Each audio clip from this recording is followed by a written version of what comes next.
Hey, Evelyn. Hey, how's it going? Good. Doing well. How are you? Good, thank you. I'm just pulling up the minutes to be ready, and I got your email earlier, so we have those also. I couldn't remember if that was what we had worked off of last. That seems forever ago.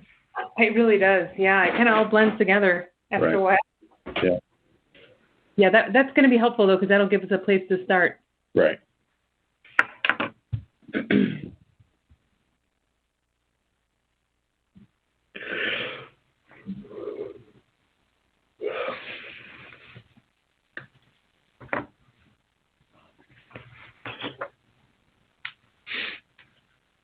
Did you have a nice spring break, Tony? I did. Yep. My youngest, Natalie, turned 17 on the 31st. So her sister came down and we spent some time together, and then we went to Chicago on Thursday and Friday and did some thrift shopping and went up to the Hancock Tower observation deck and the art museum and the Lincoln Park Conservatory. So we had a good time.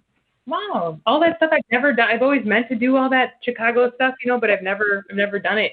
There's tons to do in Chicago, tons. The art museum was awesome. I really enjoyed it. Hey, Kurt. How are you? Hey, Kurt. All ready for tomorrow. Oh yeah, you guys at the intermediates, it's the same. We all have the same start date. Yeah. Forget about it. Yeah, I'm ready too. I think you only get freshmen though tomorrow, don't you? Yeah, just freshmen. Oh yeah, we have them all coming. Well, half of them, right? Yeah, oh yeah, that's right. Yeah. All of a half. All of a half.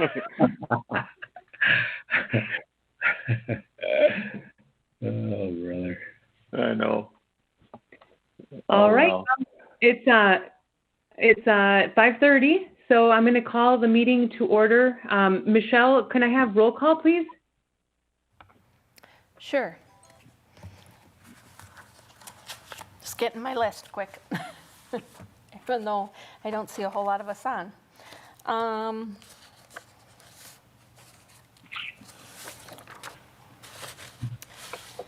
Miller, Bosco, Here. Barajas Vila, Morones, Morales, Zuniga, Lohr, Sanchez, Duran, Acevedo, Hendrick, Here. Galindo, Yep. Pena, Here. Larson, Here. and Ramirez.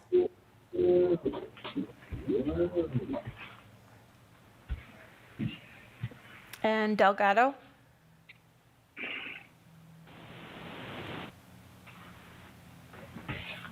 Delgado.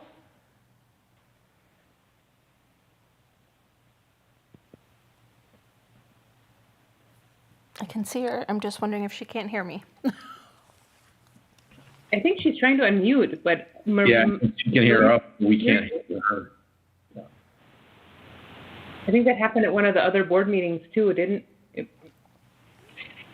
Yeah, I think she's in one of those areas that sometimes it works and sometimes it doesn't. Well, maybe if you could just chat. Yep. that you can hear us or something. Yeah, I'll have her do that. So I have the attendance then for who's here, so if you want to continue. Oh, sure. All right. So the first item, may I please have a motion and a second to approve the agenda? So moved.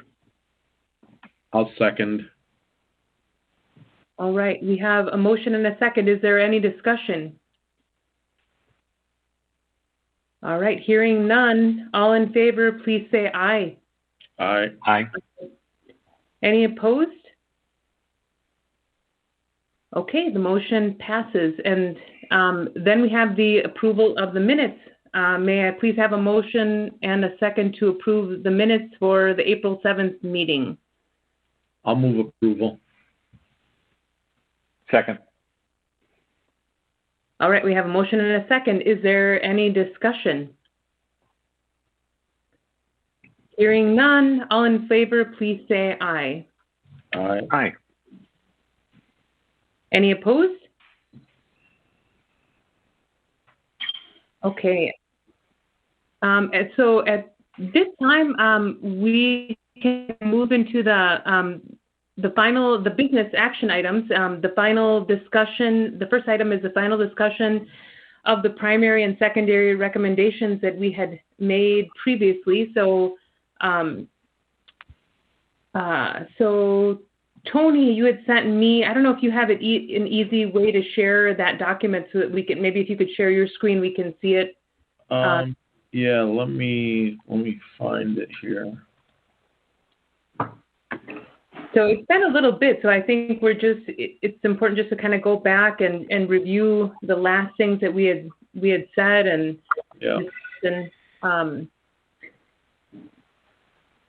I think we're almost at the point where we're able to make some recommendations now to the board. So I'm going to put the link for the document in the chat. It's just called barriers. It's just called barriers. I think I've shared it with the team before. Mm-hmm.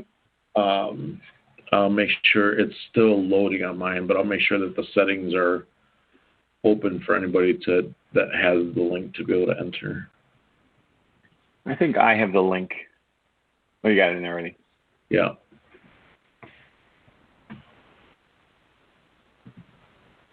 I see somebody on there.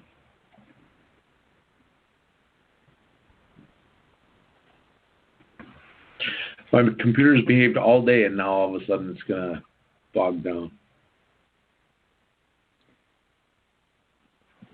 Yeah, it looks like everybody on this team already has it, and I will change the link to School District Beloit just to double check. So everybody should be able to access it through that link that I put in the chat.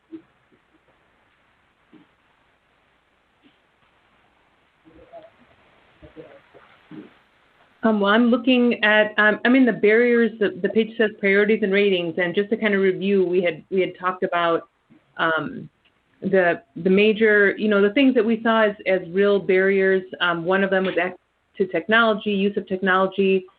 We had talked about bilingual videos, communication with families,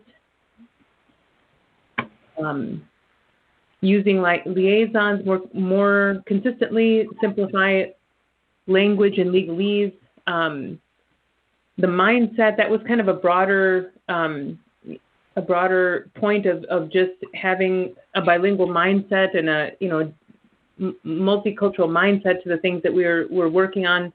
System support, how the district operates in terms of registration, bilingual and ESL certification, transition of documentation, whether we wanted to, or translation of documentation, whether we wanted to translate all the board docs, recruitment, retention of bilingual staff, and finally, the cultural relevancy, professional development. And so that was useful, and then we voted on that. I'm just trying to review for myself too. And then we brought it down, we kind of winnowed and sifted things to primary priorities and recommendations. And that's the second page that Tony shared.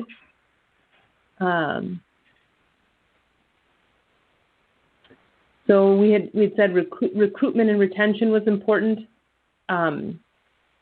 bilingual ESL certification, and to kind of support staff that was willing to go through that process. And then the mindset was also, we thought was important, and then communication with families.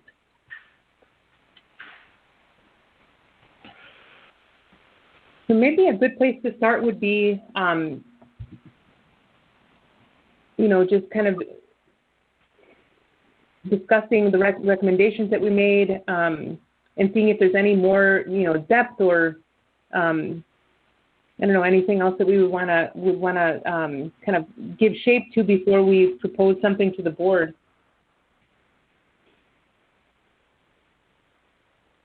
Like, for example, we have, let me get the right, it's not off the screen.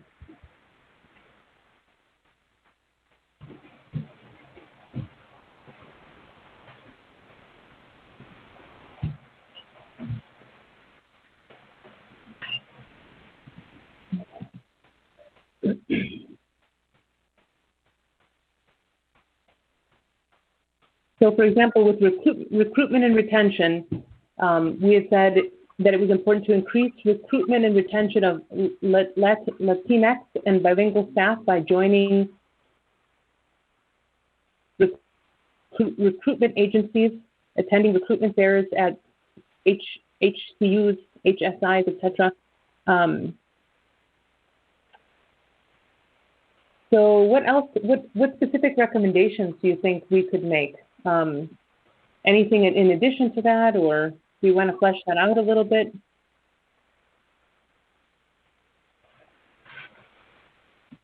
I think the recruitment part, it has details on there, but as far as the retention, and I know that that's a part of a larger discussion, but I don't know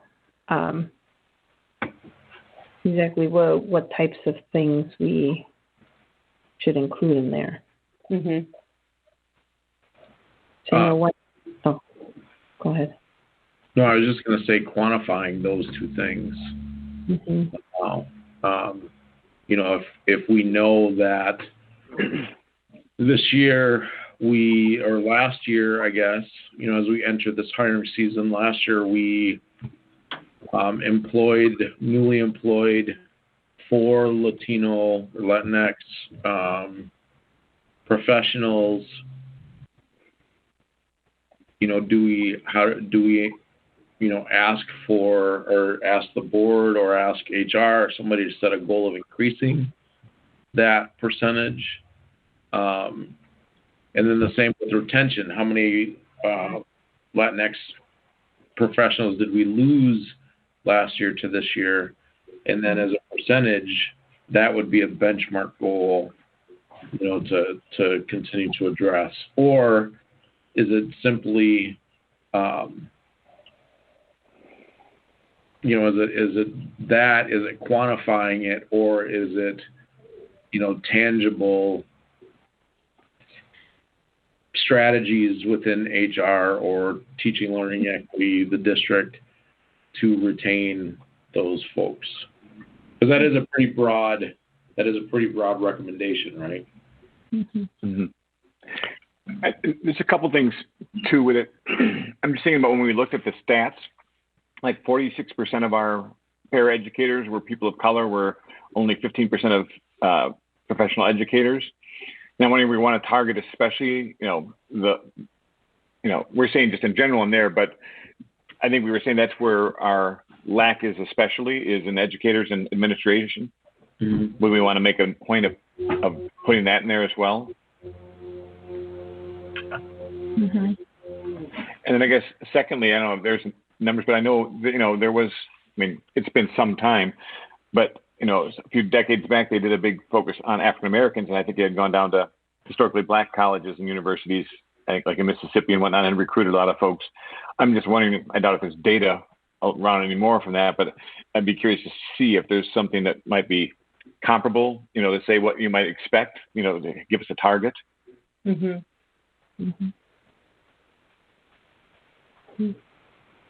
Oh, can you say a little bit more about the data that you're talking about? Like what? Well, I know that there had been a movement sometime. I mean, it was decades ago, but there was a big push for recruiting African American teachers, and they did pretty well. I mean, a number of those teachers have been with us for a while, but I think they've all past retirement. So I mean, it was a while back.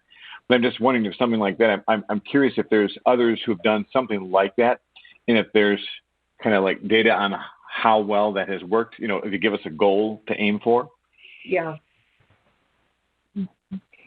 Other districts who have done that more recently that have, could give some guidance and give us help us put a number down for a goal. Mm-hmm. But I guess the other thing is, if nothing else, I mean, isn't the goal to have our staff reflective of our community? So that would give us a number. Yeah. Mm-hmm. Yeah, or our student body, because our student body, we have I think it's right around across the district. I think it's like 33% Latinos. Right. Right. That would be an ambitious goal. I mean, that's Mm-hmm. But that's where it matters. Yeah. And I like what you said about. I think it's important to note the level of compensation and that we are, and just the level of job that Latinos have because are we counting the same as if we have a big a group of Latinos that are employed as paraprofessionals or administration? And I think that's important to also quantify and just keep track of, because otherwise we're just, I don't know, it just doesn't seem equitable in an important way. Right, and it gives an impression to students of there's places where you are and places where you are not, and we don't want to give that impression. Right. Yeah. So I think I'm seeing or feeling like our recommendation there, increased recruitment and retention of, I feel like that's actually the priority. Mm-hmm. And then need some goals or action step recommendations for. So I'm going to move this.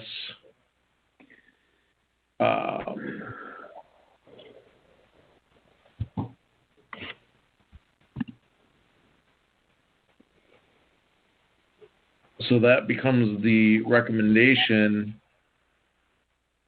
and then, or that becomes a priority, and then that's the recommendation, right? That makes sense.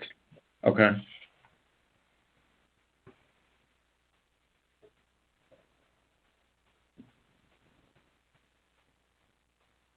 And I guess I'm wondering if we need to put the mindset there together. I mean, this past year, organizing with the BEA, I've talked to like 150 professional educators, and the diversity of our district.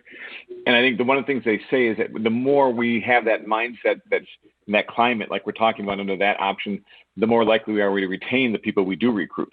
So I think those two need to go hand in hand. So is that mindset is that's still very broad. I feel like we need to drill down into that a little bit more. Mm-hmm. Mm-hmm. Are those primary priorities? Is that professional development? Do we do the same thing there we did with retention and recruitment, or is that one more of a priority? So we probably need some verbs in there, right? Mm-hmm. I almost think that the second part, the district-wide bilingual bicultural climate and culture development, is part of a strategic planning process, and the professional development being part of that. Mm-hmm. So, professional development and creating that culture and climate by educating others and making it an expectation. So do you think that second one is the priority, and then the PD is the recommendation? Okay. Mm-hmm.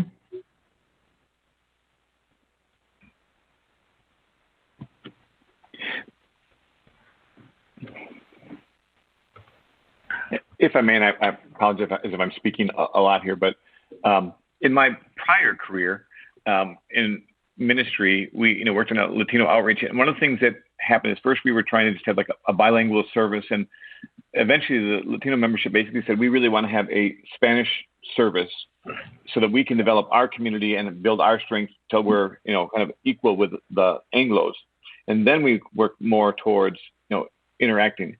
And I guess it reminds me a little bit of like right now we have DLI, which is fantastic. I mean, I wish we'd had that when my kids were going to school, but they're within buildings where still the focus is, English is in essence still kind of the norm. Whereas, and a lot of folks in DLI are saying, hey, what about like how we had Burge used to be a music center school? Could we have a DLI focused school where that whole culture could be centered, on this, building that climate and building that strength to help it go out, across the district more. I don't know if that would be a way to do it. I'm just knowing from what I'd seen, that was kind of things I had heard from people within the Latino community, something similar to that. Any thoughts?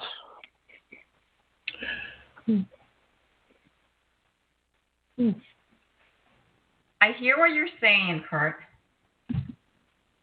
To me, it feels like segregating. And I think what we want to do is really be more inclusive, and understand the culture, understand the language, understand, where they're coming from. Okay, and I don't know how much of terminology you guys use within the school district, but being more trauma informed, taking in consideration what they have gone through, what they're going through and everything, but including them and making them fit into because it's, when you come from a different culture and you come to a country that is not yours, you want to feel included. You want to feel like at one point or another, you're going to fit in. If we separate them and do and segregate them like that, they're never going to be able to adapt. And in order for us to get our kids ready for the real world, they have to be adaptable. They have to be able to adapt to different cultures. They have to be able to adapt to, other, and start, I guess the way that I see it is that if you don't let them go through the process, it's going to be even get harder. At least that's my opinion. Well, then maybe I guess is a structural question. Having started the district when we had middle schools and then we switched to intermediates. One of the issues that I think has come from that is in that having 4 intermediates now, each grade level is half what it was, and so it makes it very difficult too. Like when there's DLI and people are, and whether it's DLI or not, everyone's teaching multiple subjects. It's much more difficult, and you're talking about retention. Whereas when we had a middle school structure, people could focus in an area much more because you had twice as many kids in that grade level. So like DLI right now, so many teachers have to teach like all the subjects or a good portion of the subjects. It becomes much more difficult, and maybe I think also makes it more difficult for retention. I'm mentoring a DLI teacher right now, and that's one of the things I hear from them. Where I know that was a while ago we had looked at the idea of do we want to go back to something like that, but maybe something like that would allow for that more, because I think wanting everybody to be together makes it harder when it puts more stress. Whereas if we had that kind of structure like a middle school rather than an intermediate, I think it'd be much more doable. Does that make sense?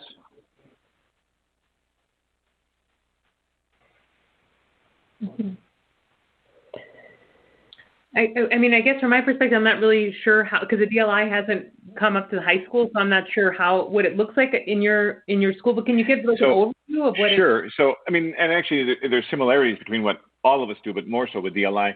So like the teachers will have to teach like you would have at elementary multiple subjects, but the higher you go, as you hit like 7th and 8th grade, the subject matter is so much deeper that it becomes a lot more work for prep and responding.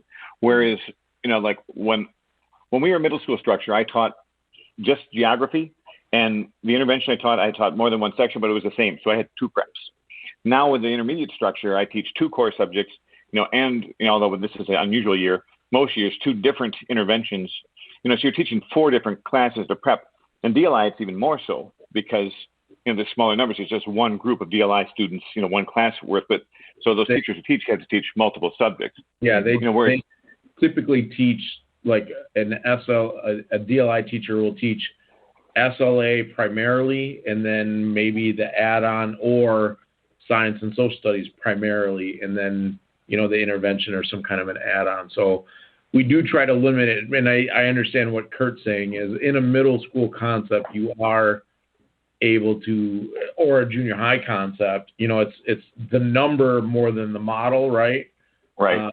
Yeah. So having 4 intermediates and spreading each of those classes into quarters instead of the class of 2025 into halves, right, does create a stress on you guys as professional educators and the schedules at those buildings, to be able to serve all the kids and have enough teachers. I mean, that's, if we had, plenty of, FTE growing on trees, it'd be a different story, but we don't. So, right. Yeah. So I think that what you're saying, Maria, is saying if we want to reduce that stress on DLI, it's only one of 2 ways. It's either have one school that's just DLI, or you have more of a middle school model where you can you can take that stress off and allow for that. And I think that could allow for more integrating of those and making the school more of a climate of what we put on here. The what was it? I know we just moved it around, so when I looked, it's in a different spot. But that whole idea of the climate, being bicultural, rather than like DLI being secondary or Spanish speaking being secondary. Does that make sense?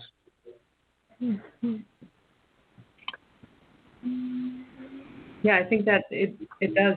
And we talked before, Kurt, about having that mindset kind of make its way into meetings and board meetings, and having it kind of be a default setting where, instead of just having like Spanish be like, oh, and we have an interpreter, but just have it be somehow be more of the norm. Right. Even alternating. This month we're having the English interpreter, and we're doing the meeting in Spanish. Our announcements are done in the schools. It's not English and it's it might be switching off days. I don't know. I mean, just different ways of saying that we see these as co-equal, not one is just happens to be here while the other is primary. Yeah. Yeah, that's a neat idea, I think, to model that to our students in the way we do things, like, for example, the announcements, like you said, because I think even just having, being in the position where you're having to understand information and have it filtered through an interpreter is eye-opening, would be eye-opening for a lot of kids, like you're almost like trying to get the information through another person, and it's not, you're not the direct person receiving the message. And I don't know, decentering kids like that, I think, would be interesting, who are used to having the message directed toward them in their language. That would be interesting, I think. Well, and even to go a little further, my roommate in college was from Copenhagen, and he spoke 8 languages. And they're multiple, not just bilingual, but trilingual and beyond was the norm. I mean, what if the whole district was DLI? What if that's just what we did? I mean, that would be an interesting place to get to. I'm just throwing that out there. But I'm thinking, that kind of sense of that we value multiple languages. It's it's important, multiple cultures. Mm-hmm. And to get there, we need people, which is priority number 1. Right. And so that's kind of where I was coming from to begin with, the idea of a structure that puts less stress on our DLI teachers. Because it's when it's new, you always have people who are doing multiple things, and they do much more, from what I've seen, even than any of us, because of the way it's newer. It's one group of our 4 8th grade social studies classes, only one is Spanish, DLI. So that means that, teachers teaching multiple classes and only having, they're not prepping one class that they teach 3 times. Each class is a separate class they have to prep. And that's a lot more work and a lot more stress. And if we want to retain them, I think that's what I'm talking about. How do we do that? Mm-hmm. And that might kind of feed in that way directly to the recruitment, where if your workload as a DLI teacher, as a bilingual teacher, is way more than another teacher, then that might make you more willing to leave or make you want to find something else. I mean, that probably is a significant issue. Mm-hmm. Mm-hmm. Yeah. So one of the other things that we had mentioned as a priority was bilingual ESL certification support. And we had Tony and was it Rosa Maria that gave the kind of presentation about how the programs that we had in place. And we talked about increasing district support for ESL, bilingual, and how to get bilingual licensure, the programs that were in place. And what else? I don't know if we want to flesh this out a little bit more, developing a plan to support district staff in entering and completing licensure programs to include licensing opportunities for paraprofessionals, license with stipulations for teachers, etc. Mm-hmm.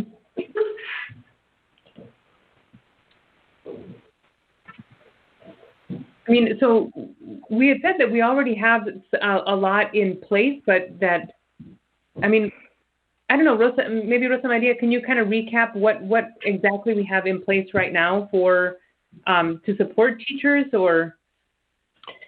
Yeah, well, Tony could probably do a little bit better job of that, but basically we've partnered with Concordia University to create a cohort of for teachers who are getting not only they're getting their initial license basically because they've come from other professions or professionals in other areas, but they need that teaching license, and then eventually get to that ESL bilingual.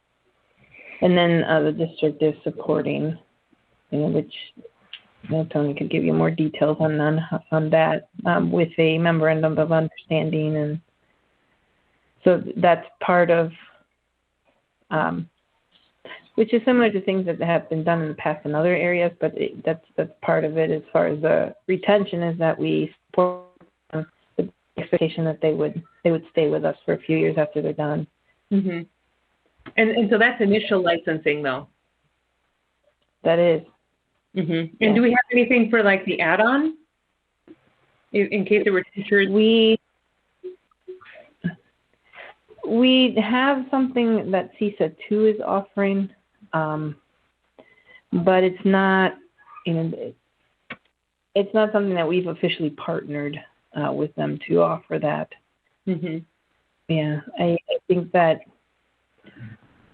usually if you're a Spanish-speaking teacher, you that has been certified, the teachers do come with the bilingual license.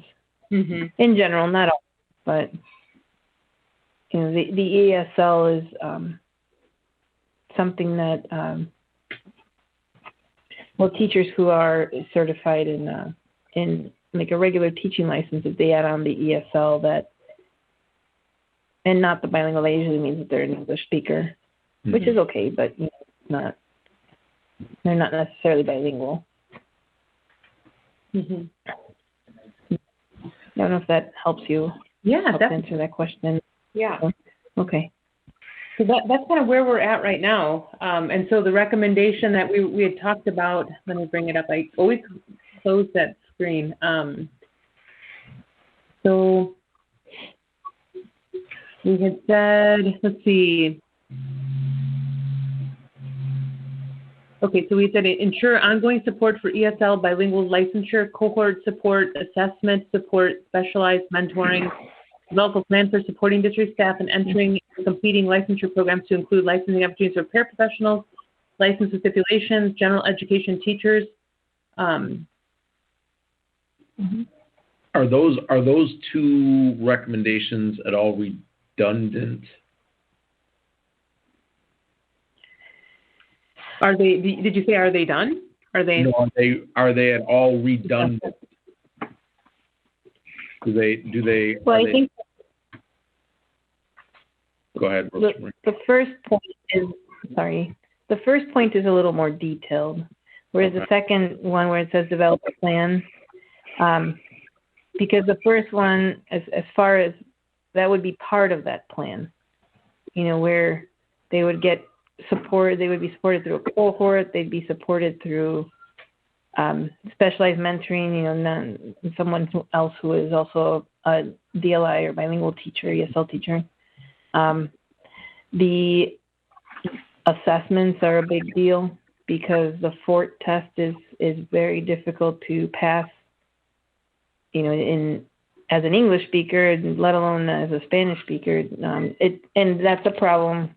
Not a problem. That's an issue across the state. So, there are advocacy groups that have been advocating for either removing the Fort test, for example, function rating, and come up with an alternative for our Spanish-speaking teachers, because that is a huge hurdle. So I just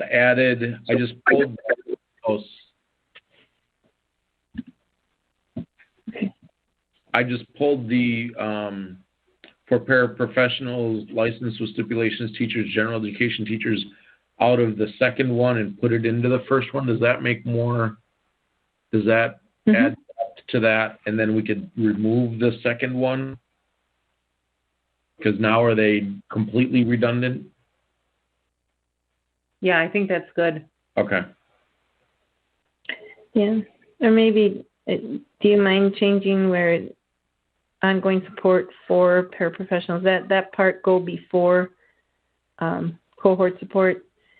Because you're supporting these individuals, and then maybe adding like in the areas of, or in the following, but not limited to, the following ways, or something like that. I'm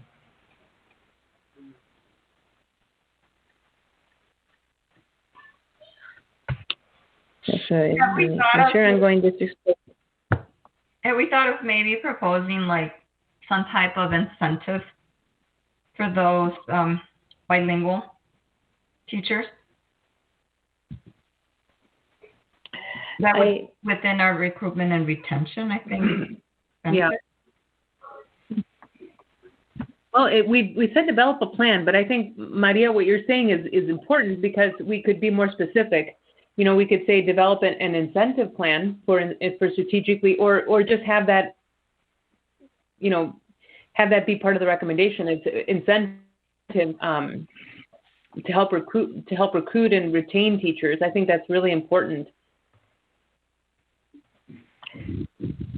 We could add something about including but not limited to, and then that's good. Or for example, for example, or included but not limited to. Because the other thing that sometimes a barrier that we hit is that, years ago I did a couple of Hispanic serving institutions and historically Hispanic colleges and universities, and the one barrier was the way that we do our hiring, whereas many other districts will come with contract in hand, ready to sign people up and hire them right on the spot.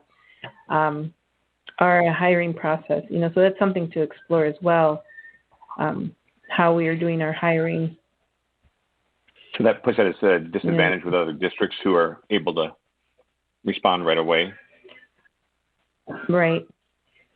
We'd have districts that would, people would leave the fair with a job and a contract already signed, and we would have them, fill out applications, and they would have to wait for a phone call back, and that was a huge barrier. And we did. It's been several years now since I've been on any recruiting trips, but we did adjust that, and I would be curious about HR's current stance on that, because I think you're absolutely right, Rosa Maria, being able to go interview on the spot, check references on the spot, offer on the spot, or typically what you would do is you would have those folks sign up for interviews ahead of time so that you could possibly check the references before you even got to the recruitment fair. So then when you interviewed and that worked out, you already had the references checked, and then you could offer on the spot. So there are ways to do that. It's just a matter of us flipping that switch on.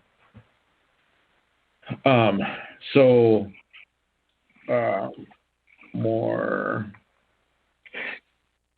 Tony, or anybody, I guess I don't know if this is a good thought or not, but I was trying to think of these options of, I think it's great recruiting people from these universities, but they're often coming from other communities where we have a very large Latinx community in our here in Beloit, people who are paraeducators.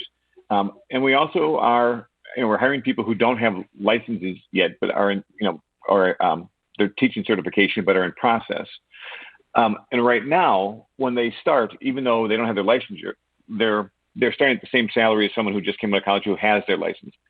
But I also know we can structure things differently. And I'm wondering could it be a thing where we say, in essence, the same amount of money goes into that person that would have gone into them but the salary is somewhat lower, way more than a paraeducator, but the portion that would have been, salary would go towards paying for getting their certification, going on, for their degree.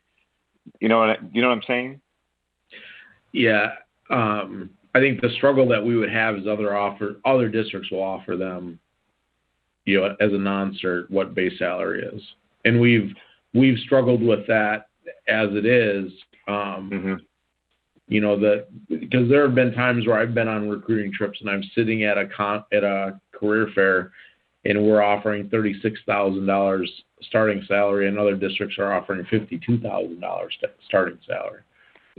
So, and then if we bonus. Plus what? Plus a signing bonus, plus a pay differential for being a bilingual certified teacher. Yeah. So, right, but I'm thinking of like within our own community. Not going to other places. Saying like we have all these people here. We have students coming out and saying, what if we, we're able to do something like that? Of like, in essence, you're not even, Right. Here's what I'll tell you. We can do that now. We can pay them base and still offer them the opportunity to get certification. So we just have to use Title III funds to be able to do it, which we've been doing. That's what we're doing right now. So is it just then making this more well known? More I think that's the thing. Yeah, I think that's really the second primary priority is increasing and maintaining those certification supports and programs, making sure that HR, Rosa Maria, myself, anybody else that has a skin in the game is explicitly going to those folks. And we talked about this at a meeting before. Onboarding, when we onboard these folks, if for some reason we have to hire a non-certified teacher, as soon as they're hired, they receive a copy of that plan, of that program, of that cohort opportunity, so that they can see the end game. Because you're absolutely right. We do have and the other thing is, we're getting some word of mouth, travel as well, because it's with Rosa Maria here and the connections she has, across the state, using WeCan as a tool to purposely recruit folks that are laying in WeCan land with that 1090 or 1395 or that, what's the other one? 1023. Oh, 20. To be able to send them cold emails or cold calls and say, hey, we see you have certification. We, have this, great dual language program. We'd love for you to come be a part of it. And, we've done some of that. So it's, we're talking around what you're talking around, I think. Right.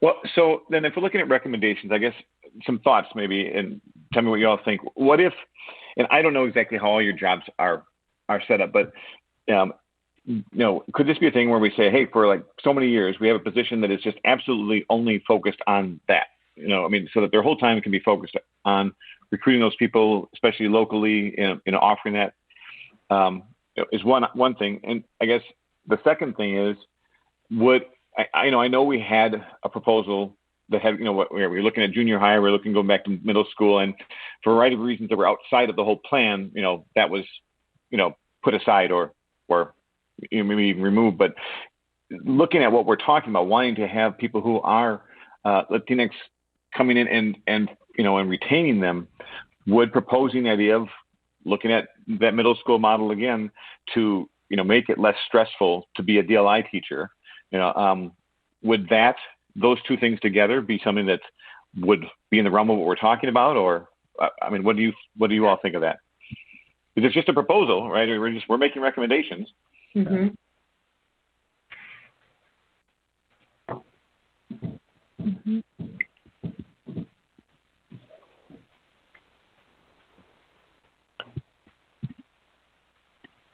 Any That's thoughts? about, oh, I'm sorry, go ahead. Oh, no, I was just going to ask if there were any thoughts on what. There were two things, so I apologize for you. You can pick one or the other to start with, but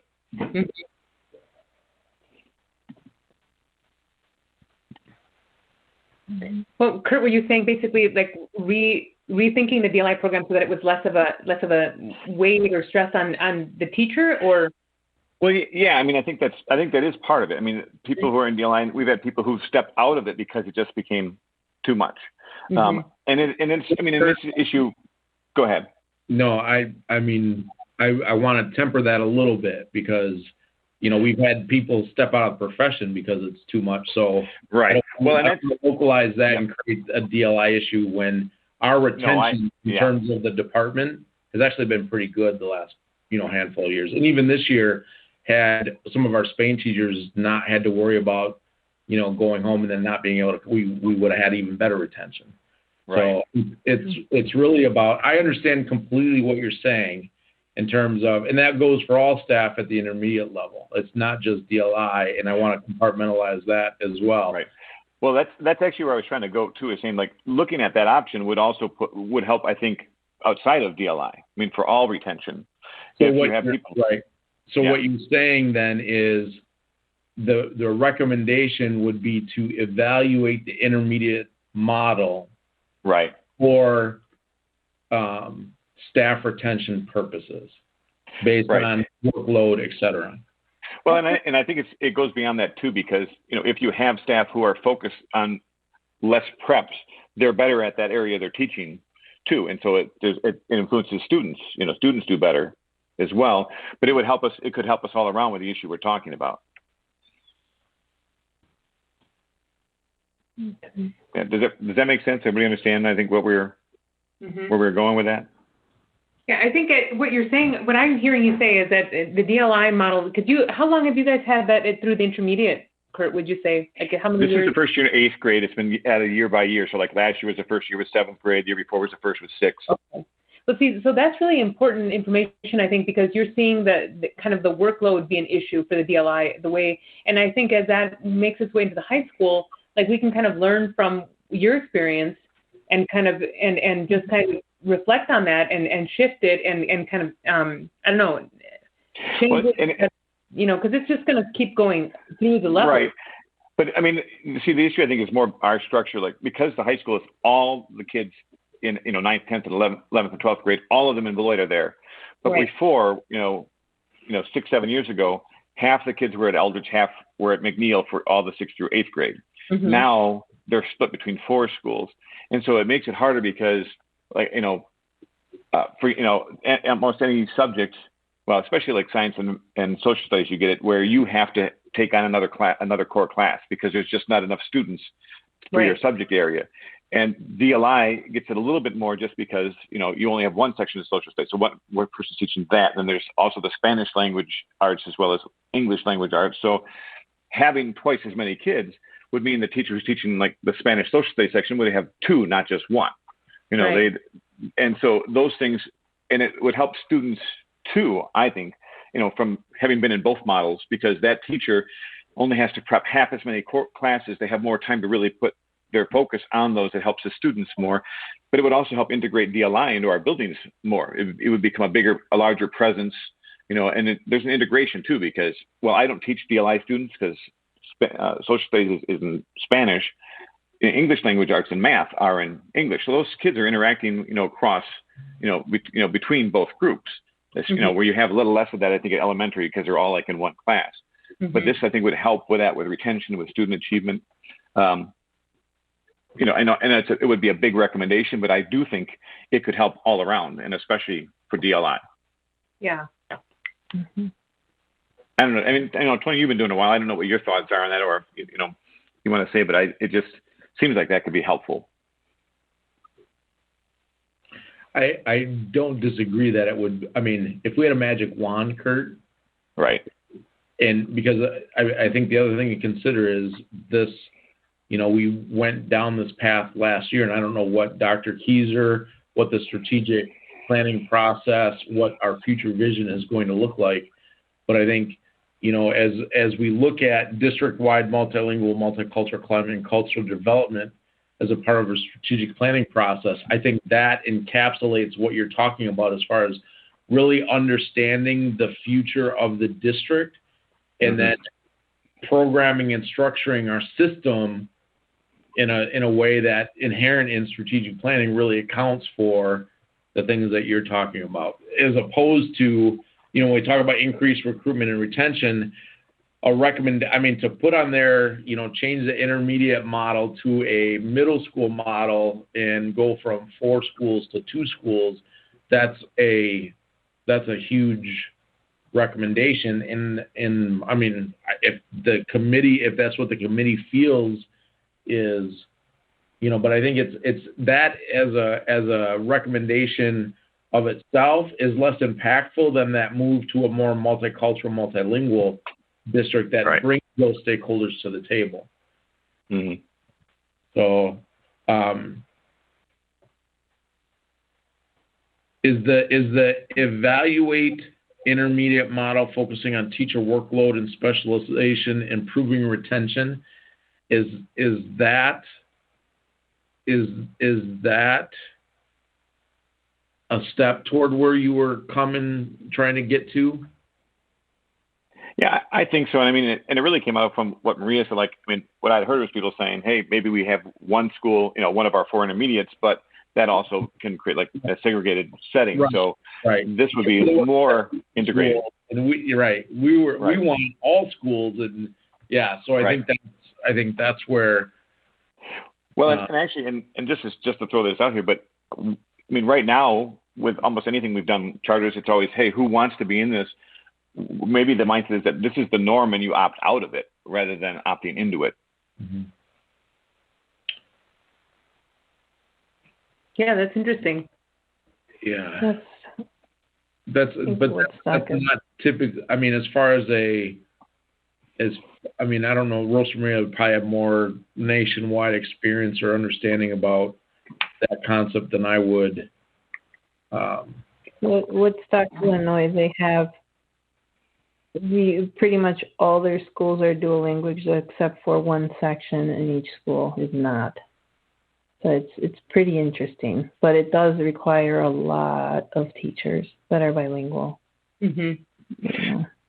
Well, and we also put in there, we're looking at 2 things, like if our staff culturally, ethnically represented our students, but if we went there, you'd have to have lots of Anglos who also were bilingual. And I'd go to Cuernavaca for a summer to learn Spanish if it was something the district supported.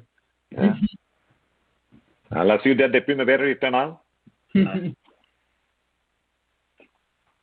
All right. Yeah.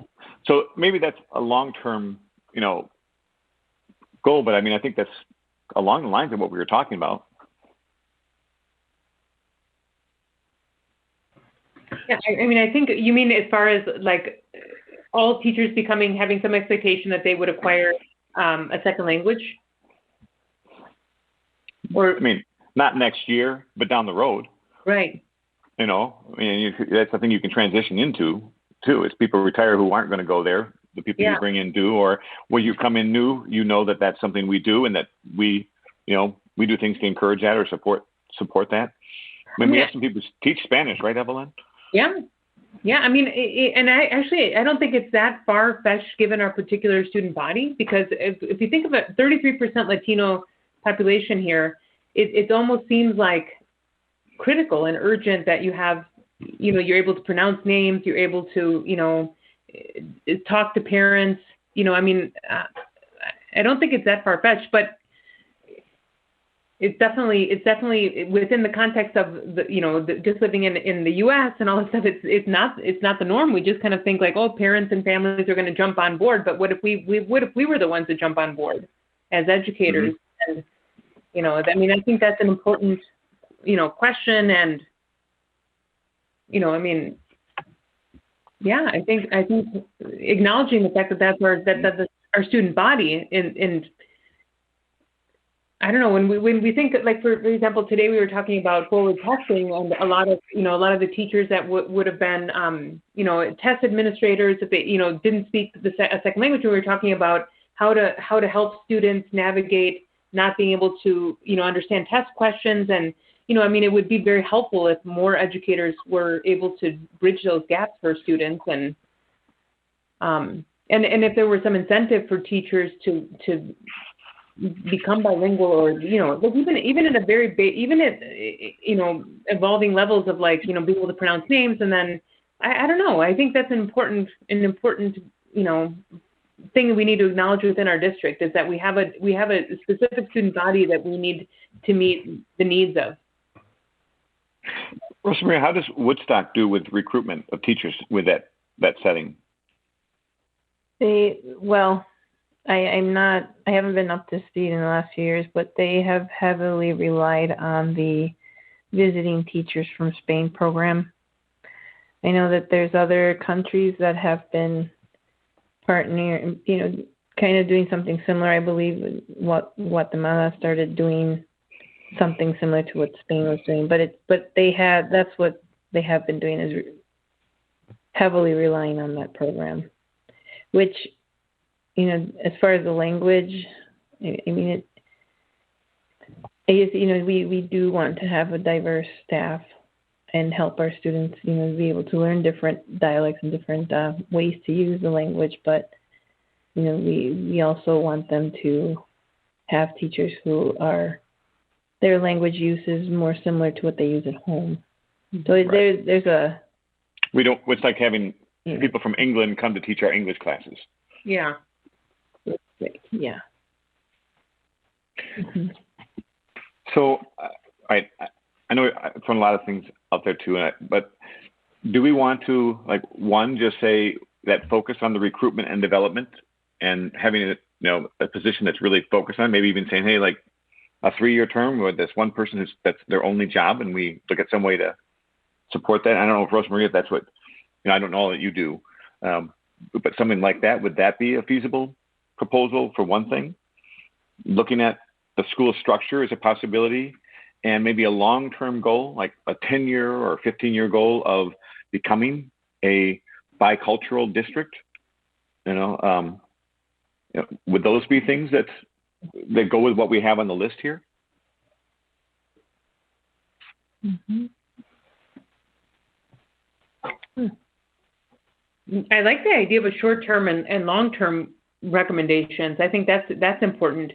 I think just with what you were saying about recruiting and retaining teachers, I mean, even if something as simple as just for example, we have a new Latino teacher, and just sitting down with that person, whether they're certified or not, and having somebody sit with them and say, this is where you're at, this is what we can offer you and support you, almost like an IEP. Like we're used to IEPs with our students, but an individualized education plan for educators that's very specific and very, something like that, I think, would be really powerful, because people could see specifically what we're willing to support as a district, and it would be individualized for each teacher. I think that would be some a short-term goal, and then in long-term, the goal would be shifting the mindset, I think, of where we're growing.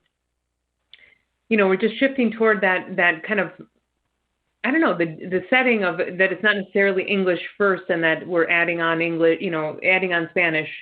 And I think, a Band-Aid fix is kind of like what Rosmandia, what you were kind of critical of is the fact of bringing in a teacher from Spain. Well, that bridges a language gap, but it doesn't bridge, there's a huge cultural gap, I would argue, is even more critical to bridge than a language gap, because language you can, almost Google Translate, but if you, for example, I have Chicana friends that are able, that, one in particular works at East, and she doesn't speak Spanish very well, but she has a Chicana background, and she's able to relate to students because they share a similar background. And language is not, is critical, is important, but it's not the only thing that we're talking about. So it's not just a teacher from Spain and then we're good, I think that's important to also keep in mind. Mhm. Mhm. I agree.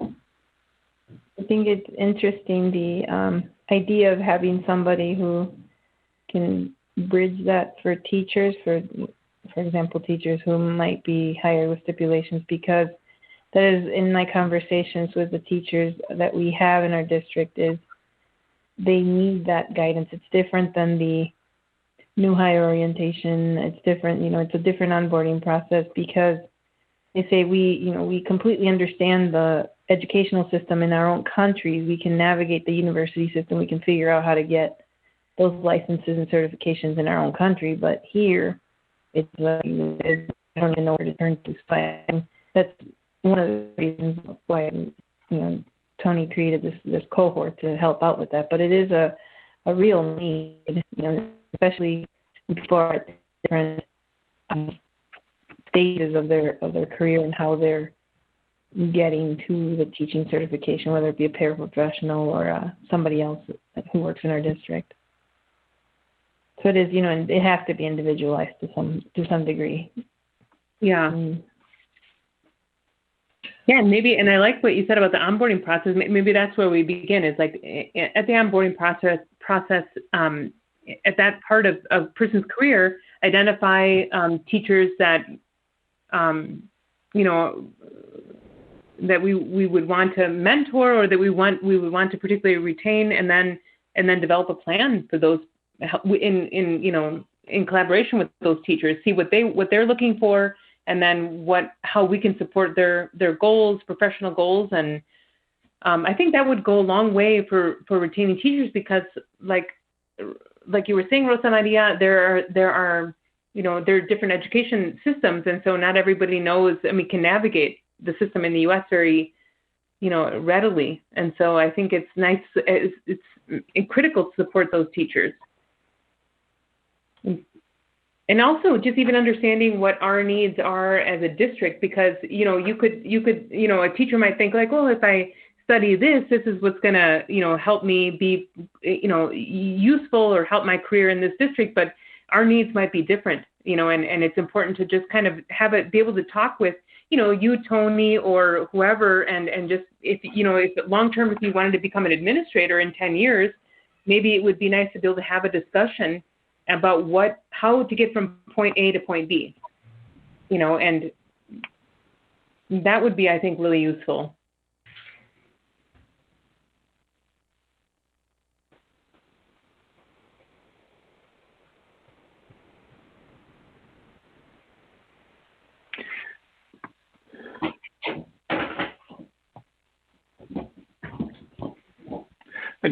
I guess add one thing is I'm thinking about that, the long term, the district-wide multilingual, multicultural climate, looking at that becoming the norm, while, Spanish and English would be our primary languages. I think we'd also want to talk about, if we're, developing this multicultural, how we'd include the African-American community, especially too, in that, because the cultural part, we could,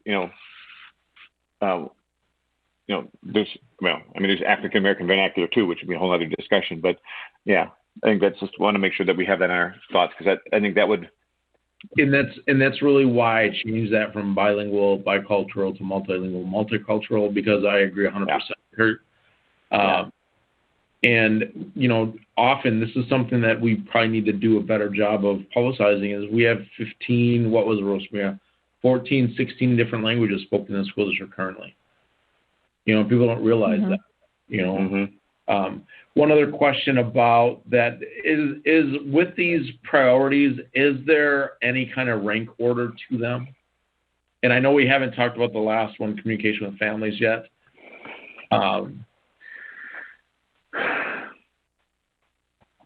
I don't remember who mentioned it earlier, but having short-term versus long-term goals, because some of these things, for example, communication with families, I think it's a short-term goal that has been increasing in the last few years. That too. But the other ones, it's going to take us a little while. Maybe the recruitment and retention and the certification might be shorter term than the climate and culture. So as far as a priority, I think out of all of these, and this is just me personally, is, the climate and culture, because that will support everything else, but that's more of a in development. It'll take us a while to get there. Yeah. And it could be a result of the other things. So whereas that might be the most important per se, but the communication with families and doing those other activities would help support that. Yeah, I think what you're saying is really important, because part of it, like when we're thinking of long term versus short term, the long term would be more like the why, what our goal is, why it's important, but how we get there would be like the short term goals, like what action steps we can take now to help us get to like a multilingual or a bilingual mindset. And so I think with what would be more effective with the board now, like to have actual versus like changing the mindset of the district, because although that is our why, like why we would, provide incentive, like a monetary incentive for staff or something. That's a broader goal, but I think maybe what you're saying is like the action steps that we want to recommend are more the short term, like what can we actually do right now? And also keep in mind our why, like the long-term goal, but I think it's critical to start with that short term, like what are the practical steps that we can take that would get us to the next level, So I'm wondering about, like thinking step by step, and one sense I'm going to step back to the whole idea of the school again is, one thing I've noticed is, we have schools that have more staff that are African American than some other schools do, and rather than becoming the thing like like Marie was saying, where we have a school that's kind of segregated, what if it's more like it's the 11? Like we say, all right, we start here. Because if you have more teachers who are like your background and focus on this, there's greater comfort. You create that climate. But the point being not to just have this be the place. That's the starting place. Then we target the next school that we want to develop that in, and we go step by step. Something like that kind of process that would look at a 10 or 15 year process. Say, all right, where is a place that right now is really ready for this, that we can implement that and be the example of what it would look like. And that really is right. Sorry, Kurt. Yeah, no, I'm fine. I'm done. That really is your first recommendation for increased recruitment and retention. Develop a plan for strategically diversifying, because when we went through the ESSA audit, one of the things it asks this year with DPI, it asks for how we purposely look at staffing by building, by race, by experience level, by cert, non-cert, by content area, years of experience, all of those different kinds of things. And so I think that what you're talking about is that first bullet, and that does align with not a finding, but an area of growth that we have as we look at staffing district-wide, because I think there are inequities, right, based on a certain school or even a certain grade level or a certain demographic having less experienced teachers, having, less diverse teachers, having more non-certified teachers. So I think you're hitting the nail on the head. Does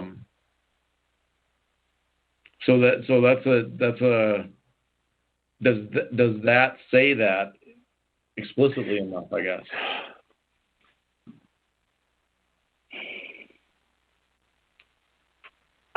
I think we might need to be more explicit, because I think, I hear you saying, like, you take, I'm an Aldridge, so we took Aldridge, it became like a DLI hub. But then the intent would be that 3 or 4 years down the road, some of those teachers would intentionally move to other schools to start, bringing that in, to be the experienced people in other buildings. Right. So that, and then and since one school has a big focus, when you're having meetings between social studies and science, you're automatically meeting with people within the DLI community. You know what I mean? So you're building the relationships, you're building the mindset of this is who we are. Is that the kind of thing is that along the lines of what you're saying, Tony, or no? No, I'm thinking more from an equity perspective across the system rather than an iterative perspective where you build over time, right?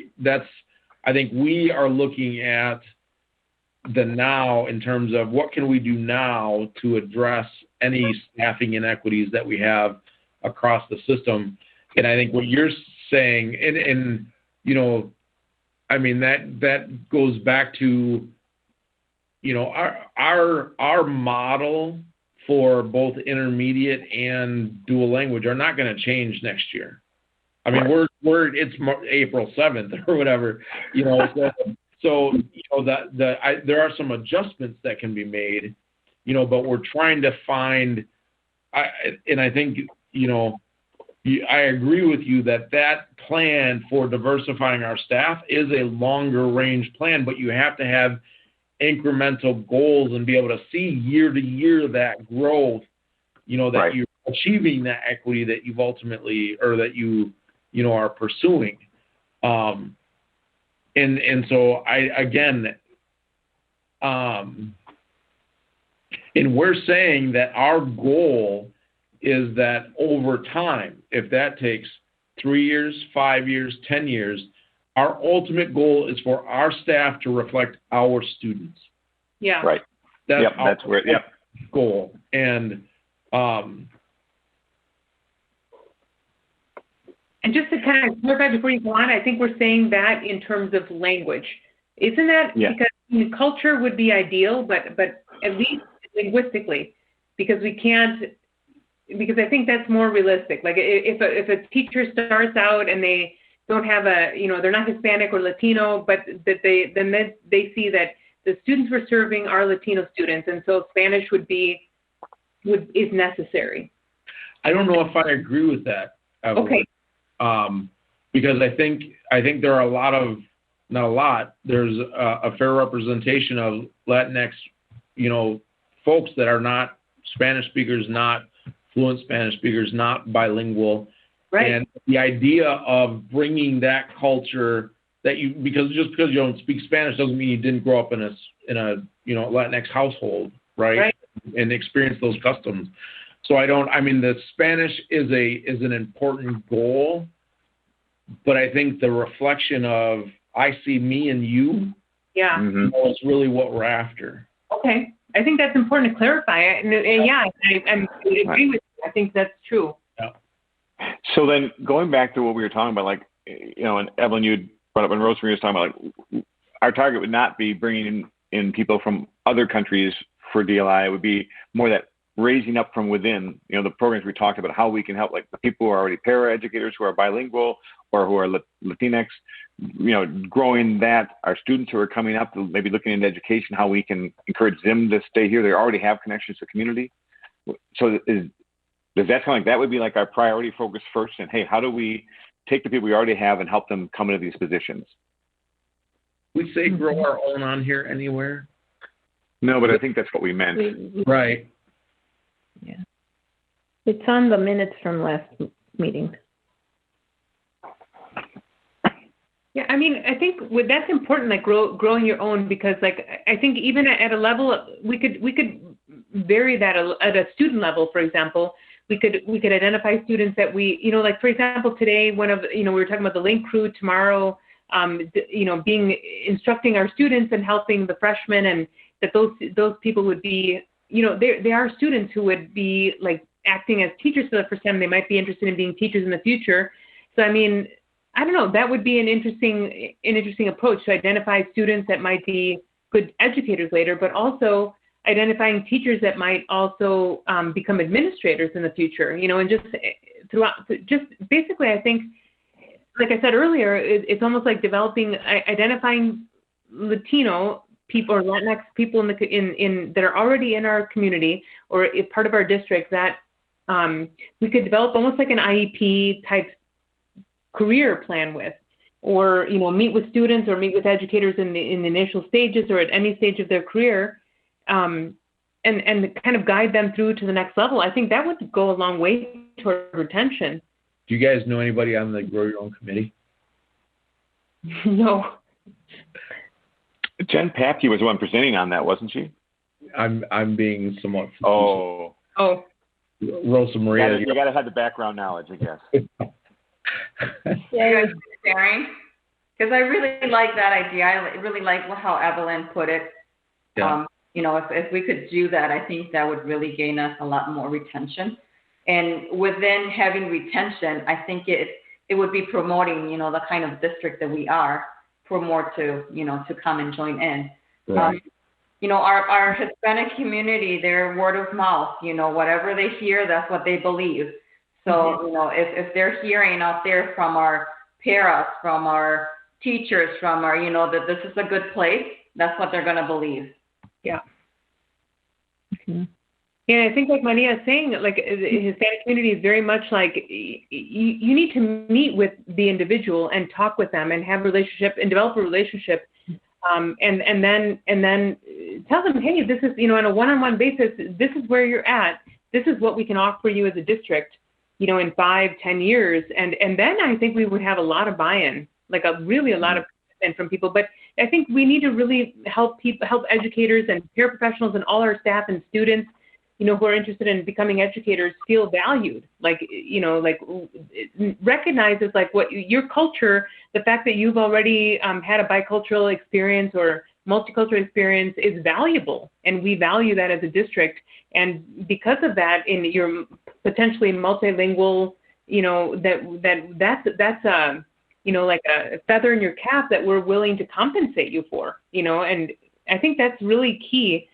And it wouldn't really be very hard to do. I think, you know, it's just a matter of this modeling what we already do with our students. We see that they're individuals, that everybody needs an individualized plan, but just doing that with educators and potential educators.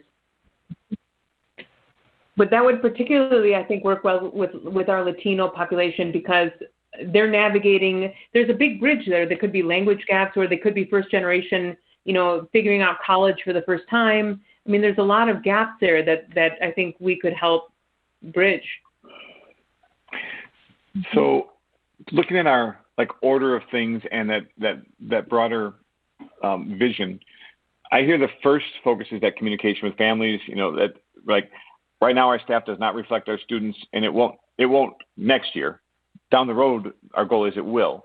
But for what we are right now to have that communication, as we look at these forward plans, I think we definitely have to have those families involved in that and those students involved in, you know, this vision. But I'm hearing the second thing would be that developing the culture with the recruiting, especially from within, right? So that we have that climate, we have that culture. But I also hear that with that multicultural, I think, and having a variety, you know, been in Beloit a while, I think to really make sure that people hear it is, while we're focused on language, which, you know, Spanish is the primary, you know, language outside of English in our community. When we talked about culture, we have a large African-American culture as well. So all these things we're talking about, like that recruiting, if we're saying, hey, we want to recruit from our peers, we'd say, hey, we want to do that from the diversity of our culture too, right? I mean, that's what we want to say, even though we're focusing on Latinx community, we'd want to say that all across the board. And that we look at a long-term plan, you know, that has intentional steps that's going to get us there, of having the staff that looks like our students in all its diversity. Yeah. Does that sound like we've talked about? Does that in the order? Yeah. Yeah, and I like how you clarified that. It's like just basically having not just even though our charge is like the Latino, specifically barriers to Latino families, but I think just having like that's quite an ambitious goal. But having our staff reflect the diversity of our community and our student body in particular, I think is an important goal. You know, I mean, we're going to always fall short of that goal, but I think it's an important goal to keep in mind. It's like, you know, what we're steering toward, you know, what we're navigating toward. And, you know, and I think it's always difficult because, you know, I think in terms of like, you know, the different challenges that different ethnic minority groups have or different ethnic groups have, there's always, you know, because right now we're focused on Latino students, but I think we need to be, I think it's important that the dialogue between different experiences. Like I think what you're bringing up, African American students, is important because I think we have to keep that in focus also. You know, Right. And another thing too is, you know, like I did my internship and the size of our community, you know, that diversity is always in every neighborhood, where you can go to big cities and you don't have that. You know, it's And so I think we have an advantage of trying to create this in that everybody lives near everybody else already. Mm-hmm. You know what I mean? It's more a norm than maybe in other places. Yeah. Yeah, I think our community is fantastic and unique and really, you know, I mean, we're pretty much poised to be like a model district because we have, I mean, our student body is so rich with different cultural backgrounds and like, I mean, yeah, I think it's very cool. Well, and correct me if I'm wrong, haven't we in the past been a model often on things like this? I mean, you know, I've only been with the district for 2 years, but I can say the impression I had as a new teacher is that we were a failing district.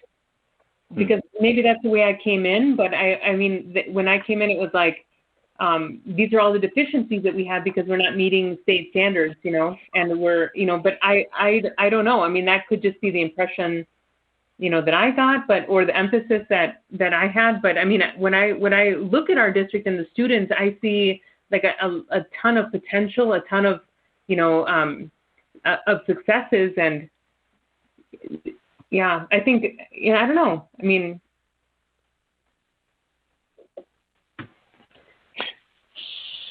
So we're down to about 11 minutes. okay. And I'm just wondering next steps, what you're thinking, Evelyn and team.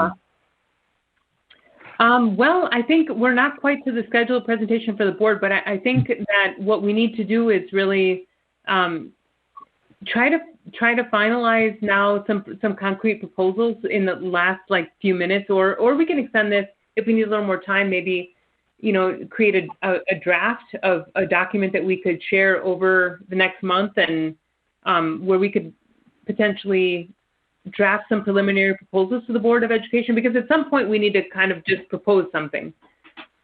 We could talk probably forever about all of these issues, but I think it's important to get to some action steps. How detailed do you think we should be? Because when I look at some of these, and for example, the diversifying their staff, you know, all of these could have so many different things that could go underneath of them, you know. Yeah, I think that's a great point. Which one are you looking at, Rosa Maria? Develop a plan strategically diversifying. So if we're okay, so the proposal would be to develop the plan, or is it to give them the plan? I guess. Yeah. We're asking human resources to develop that plan, the cabinet to develop that plan, the Board of Education to ask for that plan to be developed, right? Mm-hmm.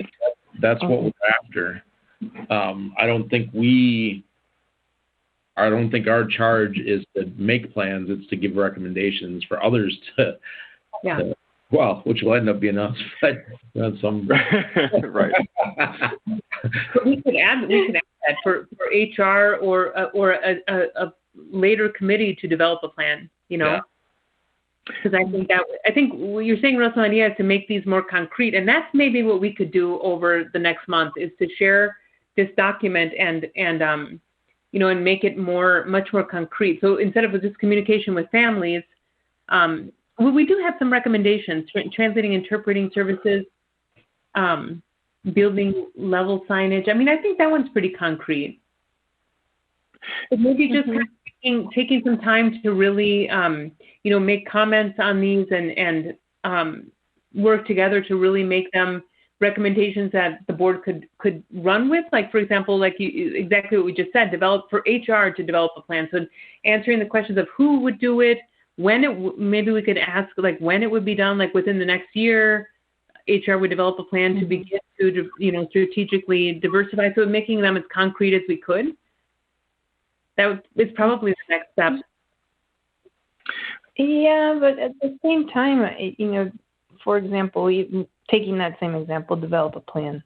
Mhm.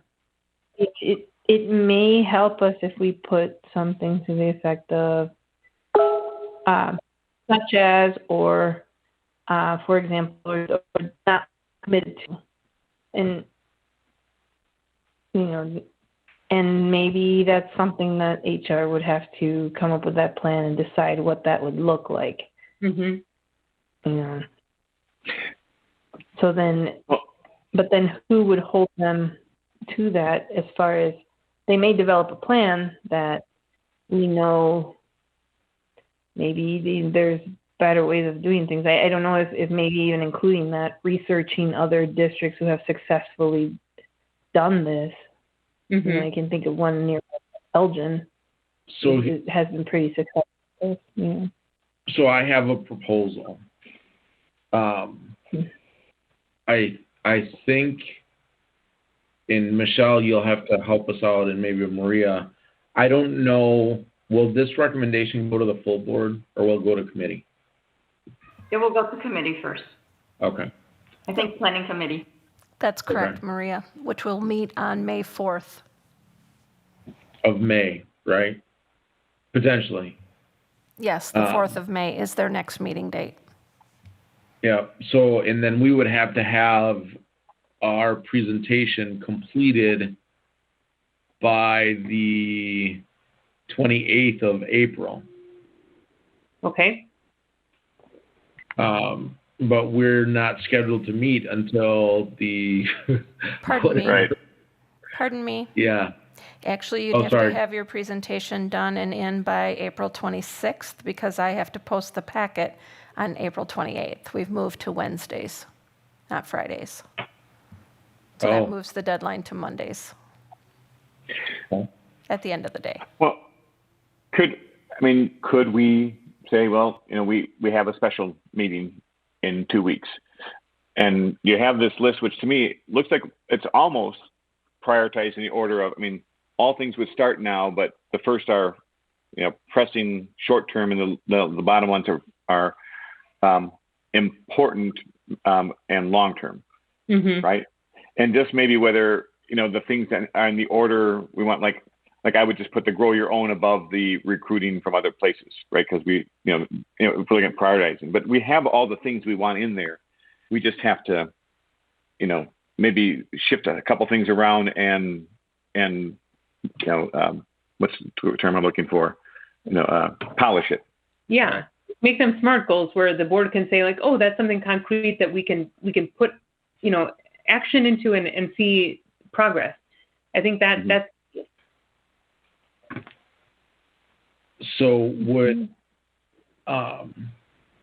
would next week be too soon, you guys? I don't think so. I think that's good. Is there any possibility, Maria, are you available earlier than 5:30 or not?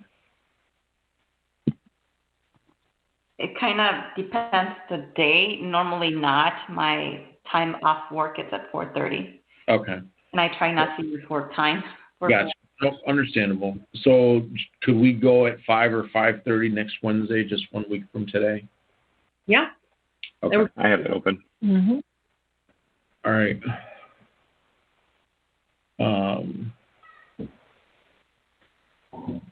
So we had the discussion, right? I would not be able to assist because I have my, because my meeting with Dan was canceled for this month. So, Okay. I would be fine to meet next week. So can we say 5 to 7? Would 5 be okay, Maria? Yeah, that should work. Okay. Let's extend it to half an hour and just see if we can knock this, wrap this up. Yeah. I think maybe just to make a point of the people who weren't able to be here tonight to really try and, because we want to make sure that this reflects where they're from. Right.